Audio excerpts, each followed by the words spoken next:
राज्य के सबसे पुराने महल के दरवाजे उस रात बिना आवाज के खुल गए, जैसे पत्थर भी सांस रोककर किसी का इंतजार कर रहा हो।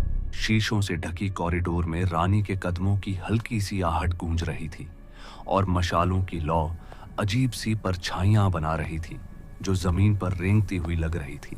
प्रिंसेस आयरा ने गहरी सांस ली, क्योंकि आज उसकी जिंदगी का फैसला होने वाला था। एक ऐसा फैसला जिसके बारे में सिर्फ कहानियों में सुना जाता था।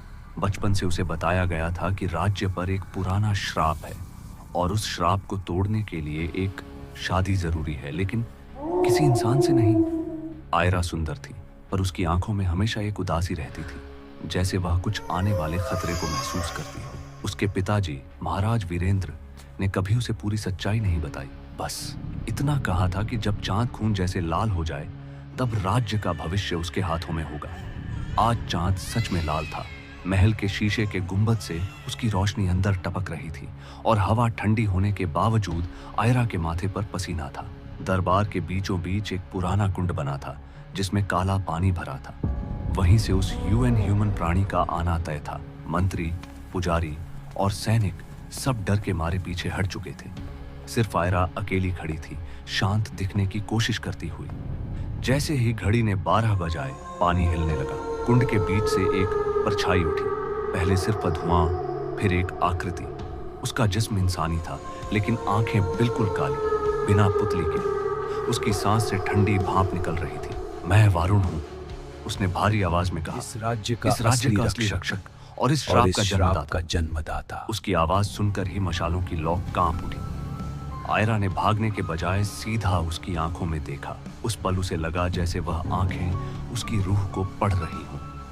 वारुण ने आगे बढ़ते हुए कहा कि सदियों पहले इंसानों ने उसे धोखा दिया था, उसे एक रक्षक से राक्षस बना दिया, और अब शादी के बंधन से ही संतुलन वापस आ सकता है। शादी का रस्म बिल्कुल अलग था, न कोई गीत, न कोई खुशी, सिर्फ मंत्र जो कानों को चुभते थे। जब वारुण ने आयरा का हाथ पकड़ा तो उसकी उंगलियां बर्फ जैसी ठंडी थीं, लेकिन पकड़ में अजीब सी सुरक्षा थी। आयरा के दिल की धड़कन तेज थी, पर उसके मन में एक अलग ही क्यूरियोसिटी भी थी।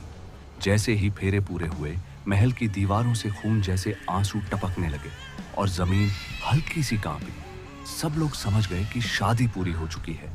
शादी के बाद आयरा को महल के नीचे बनी उस दुनिया में ले जाया गया जहां वारुण का राज था। वहां न दिन था न रात, सिर्फ नीली रोशनी और अजीब सी खामोशी। धीरे धीरे आयरा को समझ आया कि वारुण पूरा राक्षस नहीं था। वह उन आत्माओं को बंधन में रखता था जो राज्य को नुकसान पहुंचा सकती थी। लेकिन हर रात जब आयरा सोती, उसे महसूस होता जैसे कोई उसकी यादों में झांक रहा हो। उसे बचपन के डरावने सपने फिर से दिखने लगे। एक रात आयरा ने सच देखा, वारुण का असली रूप। उसका जिस्म टूटकर अलग हो गया और उसके अंदर से लाखों चीखती हुई आत्माओं की आवाज आई। वारुण ने रोती हुई आवाज में कहा कि शादी का मतलब सिर्फ राज्य को बचाना नहीं, बल्कि आयरा को अपने जैसा बनाना भी है। जैसे ही आयरा ने भागने की कोशिश की, उसके पैर पत्थर जैसे भारी हो गए। उसके हाथ पर काले निशान उभर आए, बिल्कुल कुंड के पानी जैसे। ऊपर राज्य में लोगों ने सुकून महसूस किया। फसलें उगने लगी, बीमारियां खत्म हो गईं और सबने कहा श्राप टूट गया। लेकिन महल के नीचे आयरा धीरे धीरे बदल रही थी। उसकी आंखों का रंग गहरा हो रहा था और उसकी आवाज में एक ठंडी गहराई आ गई थी। वारुण उसे प्यार के साथ देखता, जैसे किसी ने सदियों बाद उसे समझा हो। आयरा को अब डर कम और गुस्सा ज्यादा महसूस होता था। गुस्सा उन इंसानों पर जिन्होंने उसे बिना पूछे कुर्बान कर दिया। आखिरी रात जब चांद फिर लाल हुआ, आयरा ऊपर महल के दरबार में खड़ी थी, वारुण उसके पीछे। लोग उसे देखकर झुक गए, पर उन्होंने उसकी मुस्कान में इंसानी गर्मी नहीं, बल्कि कुछ और ही देखा। आयरा ने धीरे से कहा, श्राप कभी टूटा नहीं था, सिर्फ मालिक बदला है। उस पल जमीन पर कुंड फिर से खुल गया और सब लोग समझ गए कि जो शादी राज्य को बचाने के लिए की गई थी, उसने एक नई और ज्यादा भयानक कहानी को जन्म दे दिया। लोग कहते थे कि रेहान कुरैशी से शादी करना किस्मत की बात है। शहर का सबसे अमीर आदमी, बड़ा घर, शरीफ चेहरा, मीठी जुबान। लेकिन लोग यह भी कहते थे कि उसकी 3 बीवियां मर चुकी हैं। हर बार वजह अलग थी। एक ने जहर खा लिया, एक सीढ़ियों से गिर गई, एक को दिल का दौरा पड़ा। कोई केस प्रूव नहीं हुआ। इस बार शादी हो रही थी जारा से। जारा सिंपल थी लेकिन बेवकूफ नहीं। उसने अफवाहें सुनी थी, पर रेहान ने हर सवाल का जवाब दिया। रिपोर्ट्स दिखाई, डॉक्टर के पेपर्स, पुलिस क्लोजर, सब कुछ क्लीन। शादी के बाद जारा उसके हवेली जैसा पुराने घर में शिफ्ट हो गई। घर शहर के पुराने हिस्से में था। ऊंचा गेट, अंदर अंधेरा कोर्टयार्ड, लंबी गैलरी और मोटी दीवारें। घर में काम करने वाले सिर्फ 2 लोग थे, एक बूढ़ी औरत सलमा और एक खामोश नौकर इरफान। पहले दिन सब ठीक लगा। दूसरे दिन जारा ने नोटिस किया कि घर में बहुत सारे कमरे हैं जो उसे दिखाए नहीं गए। जब उसने कैजुअली पुराने स्टोर रूम, रेहान मुस्कुराकर बोला, कोई काम के नहीं। पुराने स्टोर रूम्स हैं, कोई काम के नहीं। उसकी मुस्कुराहट परफेक्ट थी, ज्यादा परफेक्ट। रात को जारा को नीचे से हल्की सी आवाज आई, जैसे कोई मेटल किसी चीज से टकरा रहा हो। धीमी लेकिन बार बार। उसने रेहान को जगाया। रेहान ने बस कहा, पुराना घर है, पुराना घर है, आवाजें आती रहती हैं। तीसरी रात आवाज फिर आई, इस बार ज्यादा करीब। जारा उठी और गैलरी तक गई। नीचे से ठंडी हवा आ रही थी। गैलरी के एंड पर एक छोटा सा दरवाजा था जो पहले बंद था, अब थोड़ा सा खुला था। जारा ने नीचे झांका। अंधेरा, बस हल्की सी स्मेल, जैसे पुराना लोहा या गीली मिट्टी। सुबह उसने सलमा से पूछा, नीचे क्या है? नीचे क्या है? सलमा ने नजर झुकाई। पुराना तहखाना, पुराना बंद ही रहता तहखाना है। बंद ही रहता है। चाबी कहाँ है? चाबी कहाँ है? सलमा ने जवाब नहीं दिया। उस रात जारा ने देखा कि रेहान एक छोटी सी की अपनी पॉकेट में रखता है, चांदी की पुरानी चाबी। उसने डिसाइड कर लिया। अगले दिन जब रेहान नमाज के लिए बाहर गया, जारा ने उसकी कोट से चाबी निकाल ली। तहखाने का दरवाजा गैलरी के एंड पर था। जारा ने चाबी घुमाई, दरवाजा धीरे से खुला। नीचे सीढ़ियां थीं, पतली, नमी वाली, हर कदम पर हल्की सी आहट।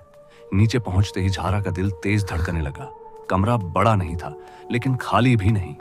दीवार पर 4 नाम लिखे थे, सबा, मेहर, लैला और चौथा नाम जारा। उसका नाम फ्रेश पेंट से लिखा हुआ था। जारा का गला सूख गया। कमरे के बीच एक कुर्सी थी। कुर्सी के हाथ के पास लोहे की जंजीर लटक रही थी। कॉर्नर में एक बड़ा संदूक। जारा ने संदूक खोला। अंदर कपड़े थे, ब्राइडल दुपट्टे, खून के पुराने दाग और नीचे इंसानी हड्डी का टुकड़ा। पूरा स्केलेटन नहीं, बस इतना कि समझ आ जाए। जारा पीछे हटी। तब उसने एक और आवाज सुनी, ऊपर से दरवाजा बंद होने की। जारा भागी सीढ़ियों की तरफ। दरवाजा लॉक हो चुका था।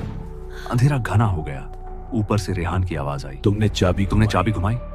उसकी आवाज शांत थी, जैसे गुस्सा नहीं, बस तसल्ली हो। हर बार वही गलती होती है, उसने कहा। जारा ने जोर से दरवाजा पीटा। खोलो, रेहान धीरे से बोला। तुम सबको मना किया था। मना करना सीखना चाहिए। जारा का दिमाग तेजी से काम कर रहा था। उसने कमरे को दोबारा देखा। जंजीर पुरानी थी, कुर्सी भारी, संदूक का ढक्कन लोहे का। ऊपर से हल्की सी रोशनी आ रही थी। रेहान ने नीचे उतरना शुरू किया, हर कदम धीमा, जैसे वह जल्दी में नहीं। तुम आखिरी हो, रेहान ने कहा। मैं हर बार सोचता हूँ कि शायद कोई ट्रस्ट करेगी। वह नीचे पहुंच गया। उसके हाथ में कुछ था, छोटा सा सिरिंज। जारा पीछे हटी। बस नींद, रेहान ने कहा। दर्द नहीं होगा। जारा ने कुर्सी उठाकर उसकी तरफ फेंकी। रेहान साइड हुआ, पर सिरिंज गिर गया। अंधेरे में स्ट्रगल शुरू हो गया। जारा ने जंजीर पकड़ी और उसके हाथ पर मारी। रेहान का बैलेंस बिगड़ा। वह सीढ़ियों के पास तक गया। जारा ने उसे धक्का दिया। रेहान गिरते हुए सीढ़ियों से टकराया। एक जोर की आहट, फिर सन्नाटा। जारा कुछ सेकंड तक जमी खड़ी रही, फिर धीरे से सीढ़ियों की तरफ गई। रेहान नीचे पड़ा था, सिर के पीछे खून फैल रहा था। उसकी आंखें खुली थीं, इस बार बिना मुस्कुराहट के।